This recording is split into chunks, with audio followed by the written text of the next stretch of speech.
السلام علیکم ورحمۃ اللہ وبرکاتہ۔ الحمد للہ رب العالمین والصلاة والسلام علی سید الانبیاء والمرسلین وعلى آلہ واصحابہ اجمعین، اما بعد، قال اللہ تبارک وتعالی فی کلامہ المجید والفرقان الحمید، اعوذ باللہ من الشیطان الرجیم، بسم اللہ الرحمن الرحیم۔ یوم یفر المرء من اخیہ وامہ وابیہ وصاحبتہ وبنیہ لکل امرئ منہم یومئذ شأن یغنیہ وجوہ یومئذ مسفرہ ضاحکۃ مستبشرہ ووجوہ یومئذ علیہا غبرہ ترہقها قترہ اولئک هم الکفرۃ الفجرہ۔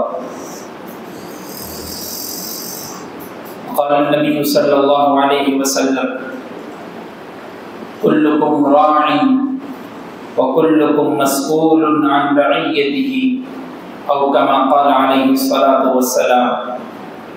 اللہم صل وسلم وبارک علی سیدنا محمد وبارک وسلم۔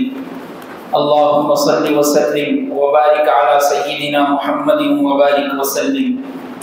اللہم صل وسلم وبارک علی سیدنا محمد وبارک وسلم۔ معزز سامعین کرام، محترم بزرگوں اور دوستوں، گھروں میں بیٹھ کر سننے والی معزز خواتین اسلام، یہ دنیا کی زندگی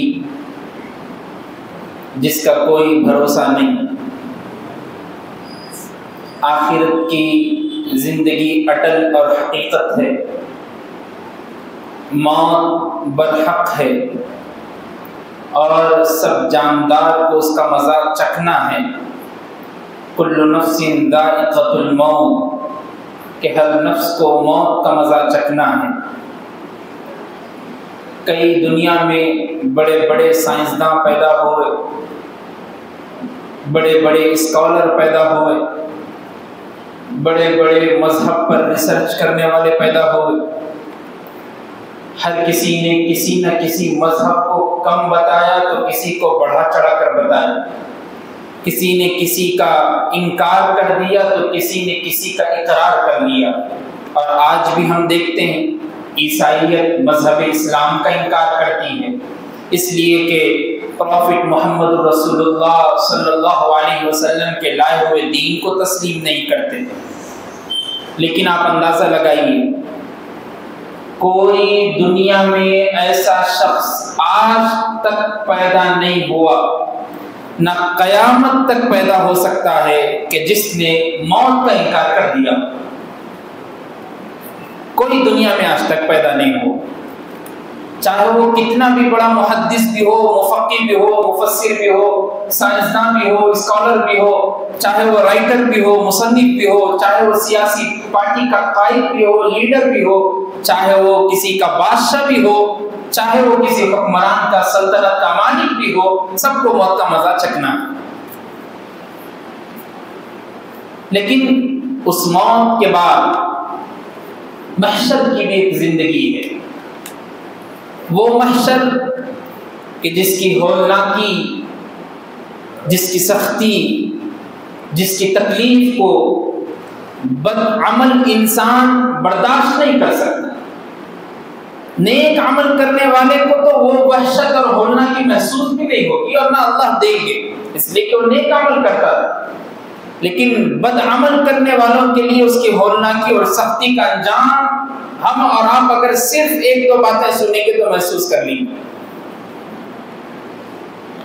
آج سے ہم اس جمعے سے ہو سکتا ہے کہ اس کے بعد ایک دو اور جمعے لگے اس ٹاپک کے لیے، کیونکہ ایک ایسی حدیث پہ بات ہونے والی ہے جس میں نبی کریم صلی اللہ علیہ وسلم نے 7 ایسے خوش نصیب افراد کے بارے میں بتایا کہ بروز محشر قیامت کے دن، کہ جس دن کسی کا سایہ کسی پر نہیں ہوگا، ہر کوئی پریشان ہوگا، اس سچویشن میں 7 ایسے پرسن ہوں گے جس کو اللہ خود اپنا عرش کا سایہ عطا کریں گے۔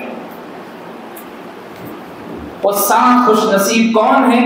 ہو سکتا ہے کہ یہ جمعہ بھی ہو بات اور اگلے جمعہ بھی ہو، اس کے بعد بھی جمعہ ہو۔ بخاری اور ترمذی میں یہ حدیث موجود ہے اور صحیح متفق علیہ حدیث موجود ہے۔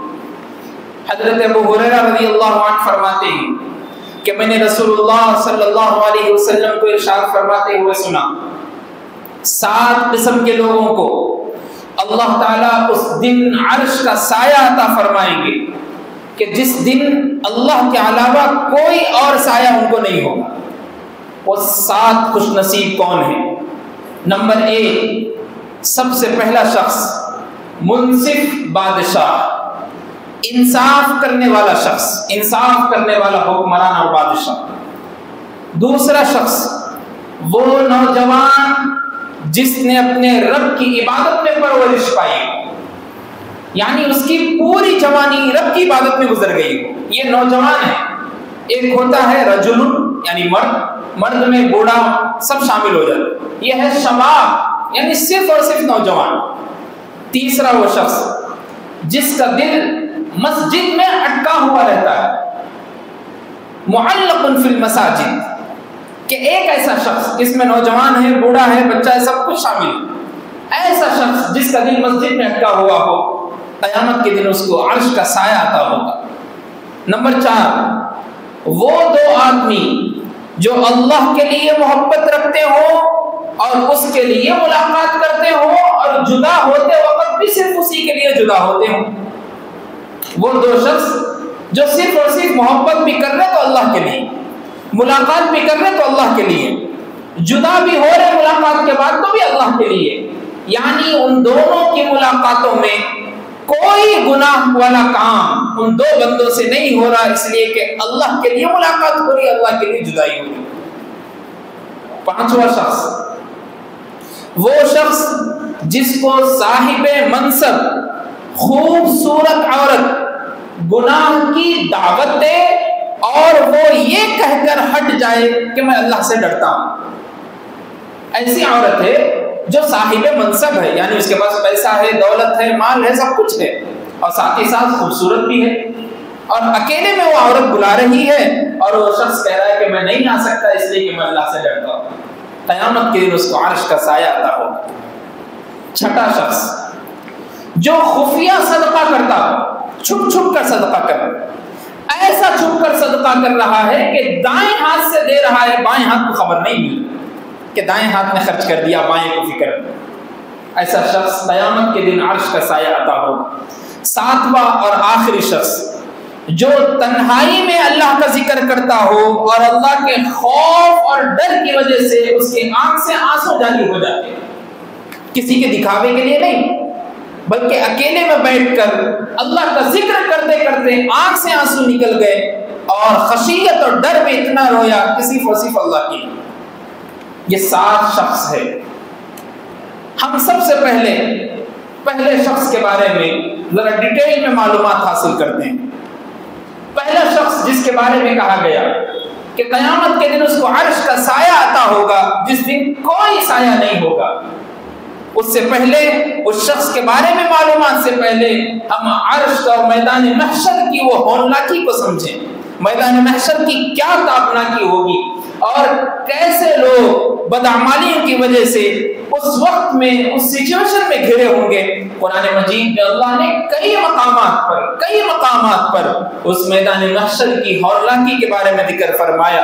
خطبے میں جو آیت کریمہ پڑھی گئی سورہ عبس کی، فرمایا یوم یفر المرء من اخیہ وامہ وابیہ وصاحبتہ وبنیہ، کہ وہ دن تو ایسا دن ہوگا کہ عورت اپنے مرد سے بھاگے گی، ماں اپنے بیٹے سے بھاگے گی، باپ اپنی بیٹی سے بھاگے گا، وصاحبتہ وبنیہ لکل امرئ منہم یومئذ شأن یغنیہ، اور ہر کوئی شخص اللہ تبارک و تعالیٰ کے سامنے اور ان کے حکم کے سامنے انتظار میں ہوگا کہ اللہ ہی کچھ فیصلہ کر دے۔ سب کے چہرے زرد پڑے ہوئے ہوں گے، پیلے پڑے ہوئے ہوں گے گناہوں کی وجہ سے، اور یہاں تک بھی آتا ہے کہ میدان محشر میں تمام بدعمل والے لوگ اپنے پسینے میں ڈوبے ہوئے ہوں گے، اور اتنا ڈوبے ہوئے ہوں گے کہ زمین سے 70 ہاتھ اندر تک پسینہ رہے گا، اور سورج کی مسافت تو 1 میل کے فاصلے پر ہوگی۔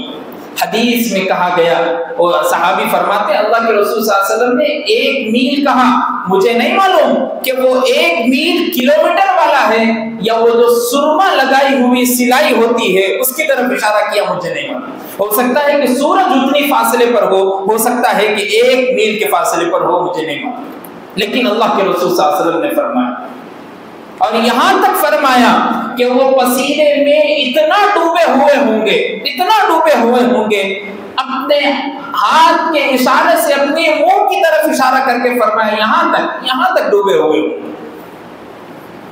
آپ اندازہ لگائیے، میدان محشر کی ہولناکی کو ہم برداشت نہیں کر سکتے، ہمارے پاس اتنی طاقت نہیں، ہمارے پاس اتنی ہمت نہیں۔ اللہ کے رسول صلی اللہ علیہ وسلم نے آگے فرمایا، قرآن مجید میں بھی اللہ نے فرمایا کان مقدارہ 50,000 سنہ، میدان محشر کا ایک دن 50,000 سال کے برابر ہو، 50,000 سال کے برابر۔ جسٹ امیجن 50,000 سال، ہم دنیا میں صرف 50-40 سال کی زندگی گزارنے کے واسطے بڑے بڑے پاپڑ بیل لیتے ہیں، کئی جگہ جھوٹ بول دیے، کئی جگہ ڈاکہ ڈال دیے، کئی جگہ قتل کر دیے، کئی جگہ گالیاں دے دیے، کئی مرتبہ نمازیں چھوڑ دیے تو کئی مرتبہ جھوٹ بول دیے، غیبت کر دیے، کئی گناہوں میں ملوث ہے۔ آپ اندازہ لگائیے 50,000 سال تک اسی پسینے میں شرابور ہو کر کھڑے ہوئے رہیں گے اللہ کے سامنے۔ صحابی نے فرمایا، اللہ کے رسول صلی اللہ علیہ وسلم سے پوچھا، اے اللہ کے رسول صلی اللہ علیہ وسلم، یوم یقوم الناس لرب العالمین، قرآن مجید میں اللہ نے فرمایا کہ میدان محشر میں لوگ رب العالمین کے سامنے کھڑے ہوں گے۔ اے اللہ کے رسول آپ بتائیے ہم اتنی دیر کیسے کھڑے رہ سکتے ہیں جس کے بارے میں کہا گیا کہ ایک دن 50,000 سال کے برابر ہوگا، کیسے کھڑے رہ سکتے ہیں؟ اللہ کے رسول صلی اللہ علیہ وسلم نے فرمایا ایمان والوں کو گھبرانے کی ضرورت نہیں، ان کا وقت تو اتنا رہے گا جتنا نماز کا وقت ہوتا ہے۔ اللہ اکبر، جتنا نماز کے لیے وقت ہوتا ہے اتنا ہی ان ایمان والوں کو کھڑا کیا جائے گا، اس کے بعد بھیج دیا جائے گا جنت۔ یہ تو اعمال کے گندے لوگوں کا کام ہے، یہ تو بدعمالیاں کرتے کرتے جو تھک گئے ان کا کام ہے کہ ان کو 50,000 سال تک کھڑا کر دیا جائے۔ اور جب اعمال کی بات آئے گی، ترازو میں تولنے کی بات آئے گی، پل صراط پر سے گزرنے کی بات آئے گی، لوگ کہیں گے کہ ہم تو دنیا میں سنتے رہتے تھے، کافر خود کہیں گے یوم یقول الکافر یا لیتنی کنت ترابا، اے اللہ معلوم ہو گیا آپ جو کچھ کہا کرتے تھے، کاش ایک مرتبہ پھر سے بھیج دیجیے اور مٹی بنا دیجیے، ہم عمل کر کے بتائیں گے۔ اب ایک بار زندگی گزر گئی، کوئی کسی کے پاس اتنی طاقت نہیں کہ اس کو اٹھا کے پھر سے زندہ کر کے بتائے، نہیں، اللہ کے علاوہ کسی کی حاکمیت نہیں، کسی کی قدرت نہیں، وہی اللہ قیامت کے دن آپ کے اعمال کے بارے میں پوچھیں گے۔ اور اس دن اتنی ہولناکی میں اندازہ لگائیے وہ 7 خوش نصیب کیسے لوگ ہوں گے جن کو عرش کا سایہ عطا ہو۔ حدیث میں آتا ہے کہ ان کے دائیں ہاتھ پہ سایہ رہے گا، اور آگے فرمایا ان کے دونوں ہاتھ بھی دائیں رہیں گے، یعنی مطلب دونوں طرف بھی سایہ ملے گا۔ اللہ کا عرش کا سایہ مل جائے، اس سے بڑی بات اور کیا ہو۔ اس میں سب سے پہلا شخص خوش نصیب فرد، خوش نصیب پرسن کہا گیا منصف بادشاہ، انصاف کرنے والا بادشاہ، انصاف کرنے والا حاکم، العادل، انصاف کرنے والا۔ فقہاء نے علامہ عینی رحمہ اللہ نے لکھا ہے کہ اس میں ہر وہ شخص شامل ہے جو اپنے خاندان میں یا اپنے کاروبار میں یا اپنے گلی میں، اپنے ایریے میں، اپنی کالونی میں، اپنے محلے میں بادشاہ بنا ہوا ہے، یعنی اس کی ذاتی دکان ہے، اس کے پاس کام کرنے والے 3 لوگ ہیں تو وہ اس کا حاکم ہے، اس کے گھر میں 4 لوگ پلنے والے ہیں تو سب کو کما کے لا رہا ہے، وہ اس کا حاکم ہے، گلی میں کام کرنے والا ہے، پوری گلی اور سوسائٹی اس کے زبان پہ بولنے پہ چل رہی ہے تو وہ ان کا حاکم ہے. قیامت کے دن اس کو اس کی حکومت کے بارے میں پوچھا جائے گا کہ بتاؤ بھائی 4 لوگ تمہاری ذمہ داری میں تھے, تم کیا کیا کر کے آئے؟ کیا تم نے ان کے ساتھ انصاف کیا؟ کیا تم نے ظلم کو ختم کیا؟ کیا جو فتنہ پھیل رہا تھا کیا تم نے اس کو روکا؟ جو فساد ہو رہا تھا کیا تم نے اس کو روکا؟ یہ پوچھا جائے گا قیامت کے دن. اور اللہ کے رسول صلی اللہ علیہ وسلم انصاف پسند شخص تھے. آپ اندازہ لگائیے, بخاری شریف کی روایت ہے, حضرت عروہ رضی اللہ عنہ فرماتے ہیں کہ فتح مکہ کے موقع پر ایک شخص حضرت اسامہ بن زید رضی اللہ تعالی عنہ کے پاس حاضر ہوا اور حاضر ہو کر کہا کہ ایک عورت ہے اس نے چوری کر لی, ایک عورت ہے اس نے چوری کر لی. آپ اللہ کے رسول صلی اللہ علیہ وسلم کے پاس جاتے رہتے ہیں بات کرنے کے لیے. میری ریکویسٹ یہ تھی کہ جب آپ پہنچو تو اس عورت کے بارے میں ذرا بات کر لو تاکہ اس کی سزا چھوٹ جائے, اس لیے کہ چوری کرنے والے کا ہاتھ کاٹ دیا جاتا ہے. والسارق والسارقۃ فاقطعوا ایدیہما جزاء بما کسبا نکالا من اللہ, کہ چوری کرنے والا مرد ہو یا عورت ہو اس کے ہاتھ کاٹ دیے جائے, قرآن کا حکم ہے. تو جب آپ اللہ کے رسول صلی اللہ علیہ وسلم کے پاس جائیں تو ذرا سفارش کر دیں اس سلسلے میں. حضرت اسامہ بن زید رضی اللہ عنہ جب اللہ کے رسول صلی اللہ علیہ وسلم کے پاس پہنچے تو اس عورت کا تذکرہ چھیڑا اور کہا کہ اللہ کے رسول صلی اللہ علیہ وسلم وہ عورت جس نے چوری کی اس کے بارے میں سفارش کرنے کے لیے آیا ہوں. حضرت اسامہ بن زید کہتے ہیں میں نے اللہ کے رسول صلی اللہ علیہ وسلم کے چہرے انور کو دیکھا, غصے کی وجہ سے لال سرخ ہو گیا. کہا اسامہ تم کیا چاہتے ہو کہ میں اللہ کے حد کی جو پابندی لگائی گئی اس کو پار کر دوں؟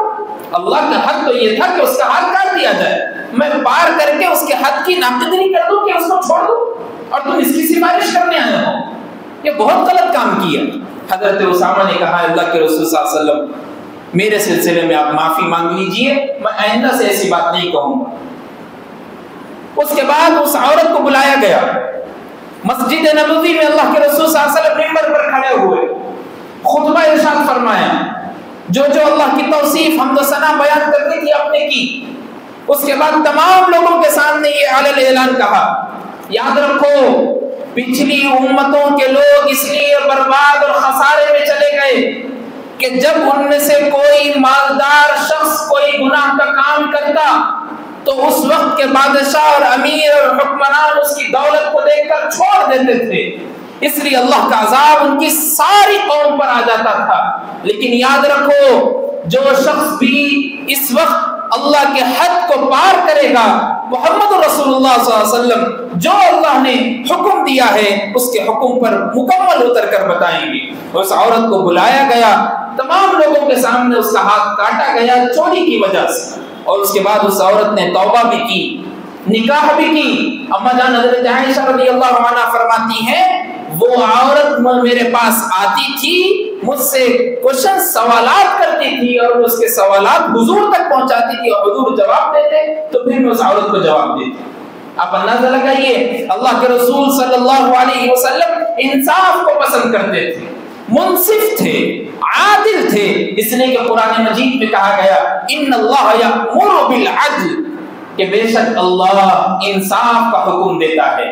جس قوم میں انصاف ختم ہو جاتا ہے, جس قوم میں ظلم بڑھ جاتا ہے, جس قوم میں بربریت بڑھ جاتی ہے, جس قوم میں فساد بڑھ جاتا ہے, جس قوم میں ناقدری بڑھ جاتی ہے, جس قوم میں فتنہ پھیل جاتا ہے, جس قوم میں لوگوں کا ایک دوسرے سے تعلق ختم ہو جاتا ہے, جس قوم میں مظلوم کے اوپر ظلم کر کر کر کر کر کر دبا دیا جاتا ہے, تو یاد رکھیے وہ ایک شخص نہیں بلکہ پوری کی پوری قوم اللہ کے فیصلے کے مطابق عمل کرنے والی نہیں مانی جائے گی.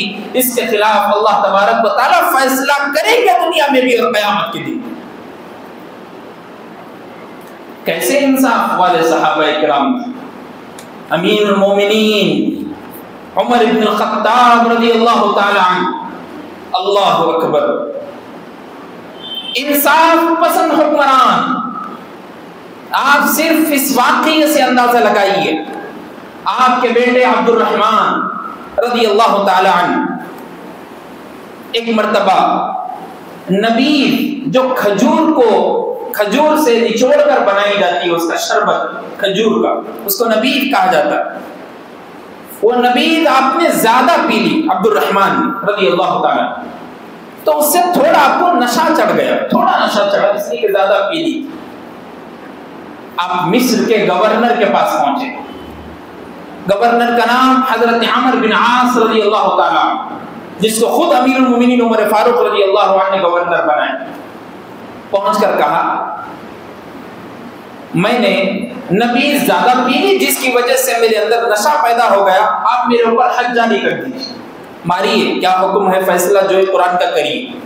وہ عبد الرحمن کا تقویٰ تھا، عمر بن عاص نے حد جاری کی، لیکن ہو سکتا ہے کہ آہستہ مارا ہو، اس لیے کہ عمر فاروق کے بیٹے، ہو سکتا ہے۔ بعد میں جب عمر فاروق کو معلوم ہوا، اللہ اکبر، آپ اندازہ لگائیے، حضرت عمر فاروق نے تمام رعایا کو بلایا، ساتھ ہی ساتھ گورنر سے عمر بن عاص رضی اللہ عنہ اور آپ کے بیٹے کو بھی بلایا، حضرت عمر فاروق کے عبد الرحمن،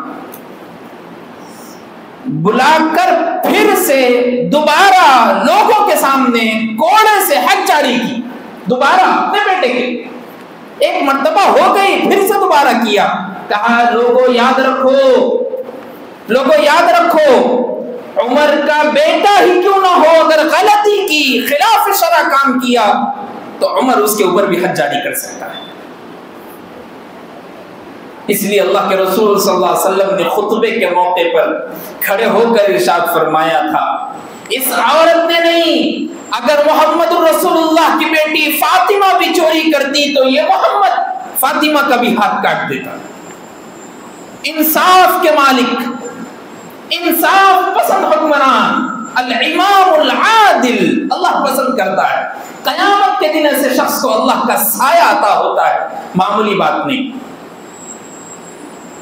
بڑے ہیں گھر کے، بہن کا حق مار لیے، بڑے ہیں گھر کے، چھوٹے بھائی کا حق دبا لیے، بڑے ہیں گھر کے، ماں باپ کے ساتھ حسن سلوک نہیں، ان کی زندگی میں رہتے ہوئے ان کی جائیداد پر حق مار کر دبا کر بیٹھ گئے۔ یاد رکھیے اللہ قیامت کے دن پوچھیں گے ایک ایک زمین، ایک ایک ٹکڑے کے بارے میں۔ یہ ساری ملکیت نہ آپ کے باپ کی، نہ میرے باپ کی، نہ کسی اور کی، یہ صرف اور صرف ملکیت اللہ رب العزت والجلال کی ہے۔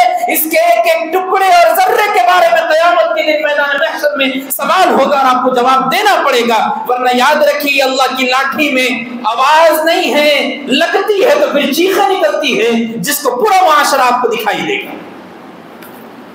اللہ رب العزت والجلال نہیں چھوڑتے لوگوں پر ظلم کرنے والوں۔ حضرت عمر فاروق رضی اللہ تعالیٰ عنہ ایک مرتبہ ایک دیہاتی سے گھوڑا خریدے، گھوڑا خریدتے وقت اچھا تھا، خرید لیے، پیسہ اس کو دے دیے۔ جب گھوڑے پہ بیٹھ کر سفر پہ نکلے تو آدھے سفر پہ جانے کے بعد گھوڑا بیٹھ گیا، اب اٹھ ہی نہیں رہا، بیمار پڑ گیا۔ حضرت عمر فاروق رضی اللہ عنہ اس شخص کے پاس آئے، دیہاتی کے پاس، کہا تم نے گھوڑا دیا تھا اور یہ بیمار پڑ گیا، سفر نہیں کر سکتا، میں اس کو واپس لے لوں۔ کہا نہیں، واپس نہیں ہو سکتا۔ کہا ٹھیک ہے، کوئی حکمران، کوئی فیصلہ کرنے والا ہے، قاضی ہے تو بلا لو تمہاری طرف سے۔ وہ شخص گیا، ایک فیصلہ کرنے والے شخص کو لے کر آئے۔ عمر فاروق رضی اللہ تعالیٰ امیر المومنین ہیں، فیصلہ کرنے والے قاضی نے پوچھا بتاؤ کیا ہے آپ کا، کیا ہوا آپ کے ساتھ؟ کہا گھوڑا لیا اور لینے کے بعد تھوڑی دیر کے بعد گھوڑا بیٹھ گیا، چل نہیں نا، واپس کرنے کے لیے آیا ہوں۔ قاضی نے کہا ٹھیک ہے، لیتے وقت کیسا تھا گھوڑا؟ کہا تندرست تھا، بالکل اچھا تھا۔ کہا دیتے وقت بھی ویسا ہونا چاہیے، امیر المومنین ہے سامنے۔ کہا دیتے وقت بھی ویسا ہونا چاہیے، ورنہ دینے کی ضرورت نہیں، یا تو دیتے وقت ویسا گھوڑا لو یا تو اسی کو یوز کر لو، اسی کو استعمال کر لو، آپ دے نہیں سکتے۔ کہا معلوم ہے تم کس کے سامنے بات کر رہے ہو؟ کہا ہاں امیر المومنین ہے، لیکن فیصلہ تو یہی ہے جو میں سمجھا قرآن و حدیث کی روشنی میں۔ حضرت عمر فاروق اس شخص سے خوش ہو کر مصر کا اور عراق کا ان کو قاضی بنا دیے۔ یہاں تک قاضی تھے جب تک امام حسین رضی اللہ عنہ کی نسلیں چل رہی تھی، اس کے بعد آپ کی حکومت ختم ہوئی اور قضات سے آپ دستبردار ہو۔ اندازہ لگائیے آپ، چاہے امیر المومنین ہی سامنے کیوں نہ ہو، چاہے کتنا ہی بڑا خلیفہ سامنے کیوں نہ ہو، اگر فیصلہ ہو جائے قرآن و حدیث کی روشنی میں تو امیر المومنین کے سامنے بھی ان کے خلاف فیصلہ سنایا جائے گا۔ یہ قرآن و حدیث عزیز ہے، اس کے سامنے کتنا بھی بڑا شخص آ جائے، اس کے سامنے کتنا بھی امیر شخص آ جائے، کتنا بھی دولت پسند آ جائے، اس کے خلاف فیصلہ نہیں کر سکتے۔ قرآن و حدیث کے برابر فیصلہ ہوگا سامنے شاید کوئی بھی شخص۔ حضرت محمود غزنوی علیہ الرحمہ کے بارے میں مشہور واقعہ ملتا ہے۔ انصاف پسند بادشاہ تھے۔ دو لوگ ایسے تھے جس نے پوری تاریخ کو چینج کر دیا تھا، ایک اس میں سے چنگیز خان تھا تو دوسرے محمود غزنوی علیہ الرحمہ تھے۔ بہت بڑے بادشاہ اور اللہ کے ولی بھی۔ ان کی کوئی رات ایسا نہیں گزرتی تھی کہ جس رات میں اللہ کا ذکر نہ کیا ہو، نوافل نہ پڑھی، ہر رات میں اللہ کا ذکر نوافل ہوتی تھی۔ ایک شخص آپ کے پاس آیا، آ کر کہا میں آپ سے پرسنل ملنا چاہتا ہوں، ملاقات کرنا چاہتا ہوں، لیکن آپ کی رعایا، آپ کے لوگ، آپ کے وزراء ملنے نہیں دیتے۔ وزیروں سے کہا ٹھیک ہے اس کو ملنے دو، میرے پاس آنے دو۔ جب ملاقات کے لیے ٹائم مل گیا اور محمود غزنوی علیہ الرحمہ کے سامنے وہ شخص گیا، جا کے کہنے لگا آپ سلطنت کے مالک ہے، آپ بادشاہ ہے، لیکن میری ایک شکایت ہے۔ یاد رکھیے اگر آپ نے اس شکایت کو مکمل نہ کیا تو قیامت کے دن میرے دونوں ہاتھ ہوں گے اور آپ کا گریبان ہوگا اور میں پکڑ کے پوچھوں گا کہ تم بادشاہ تھے اور اس وقت میری شکایت کو مکمل نہیں کیا۔ کہا بتاؤ کیا ہے؟ کہا میں رات میں جب سوتا ہوں میری بیوی کے ساتھ آپ کا بھانجا آتا ہے اور آ کر درے سے مجھے مارتا ہے اور مار کر گھر کے باہر کر کے میری بیوی کے ساتھ چارپائی پہ لیٹ جاتا ہے، آپ کا بھانجا ہے۔ قیامت کے دن میں آپ کو پکڑ کر پوچھوں گا، اللہ کے سامنے جواب دینا ہوگا۔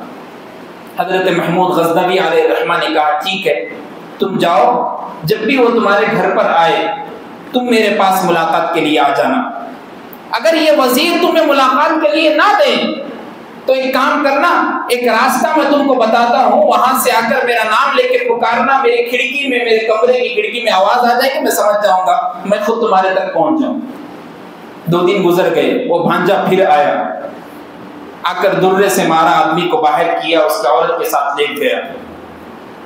وہ شخص بھاگتا ہوا گیا، وزیر ملنے کے لیے نہیں دیے، یاد آیا کہ بادشاہ سلامت نے ایک جگہ بتلائی تھی، اس جگہ پہ جا کر آواز دی۔ حضرت محمود غزنوی علیہ الرحمہ نفل نماز ادا کر رہے تھے، ہونے کے بعد اس کے پاس آئے، کہا کیا ہوا؟ کہا وہی آپ کا بھانجا پھر آیا، مجھے مارا اور میری عورت کے ساتھ غلط کام کے لیے لیٹ گیا۔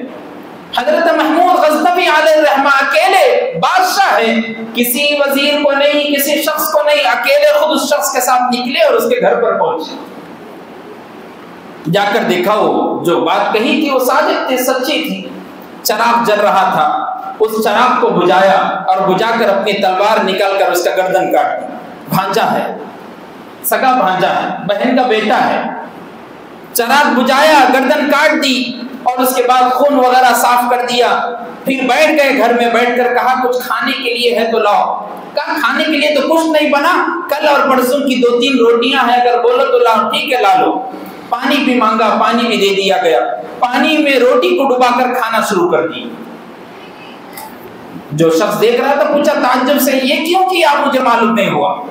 کہا تم نے 3 دن پہلے میرے پاس شکایت جب لے کر آئی اور میں نے یہ ارادہ کر لیا تھا اللہ کے سامنے، اے اللہ میری اس ملکیت اور سلطنت میں ایک شخص کے اوپر ظلم کیا جا رہا ہے، یہ محمود غزنوی آپ کے سامنے یہ کہتا ہے، یہ نیت کرتا ہے جب تک اس کے ظلم کو ختم نہیں کیا جائے گا محمود غزنوی کھانے کا ایک لقمہ بھی اپنے پیٹ میں نہیں ڈالے گا۔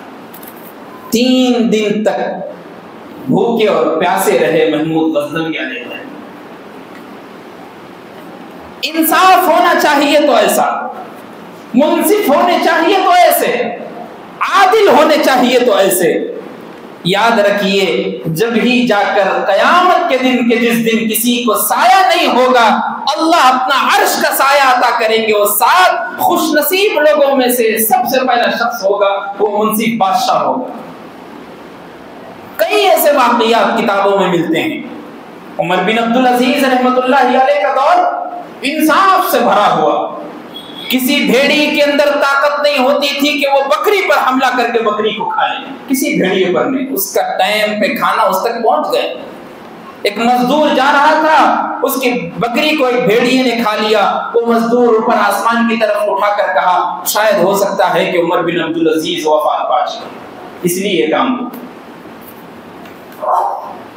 ایسے منصف بادشاہ، ایسے اسلامی حکمران، ایسے انصاف پسند لوگ جو اپنی ساری ملکیت اللہ کے حوالے کر کر کہتے تھے اے اللہ اگر میں منصف نہیں بن سکا، انصاف پسند نہیں بن سکا تو پھر کس کام کا.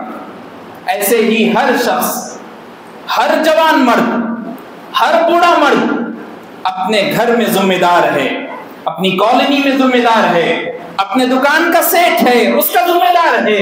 تو اس کے اندر میں کام کرنے والے لوگ اگر اس کے اوپر ظلم کرے گا تو قیامت کے دن اس کے بارے میں اس سے پوچھا جائے گا. اس لیے معزز دوستو، 7 خوش نصیب لوگوں میں سے صرف ایک پہلے شخص پر بات ہوئی. انشاءاللہ پھر اگلے 2-3 جمعوں تک ان 7 خوش نصیب لوگوں کے بارے میں بات ہوگی. اللہ سے دعا کیجئے کہ اللہ ہم سب کو کہنے سننے سے زیادہ عمل کی توفیق عطا فرمائے اور ہم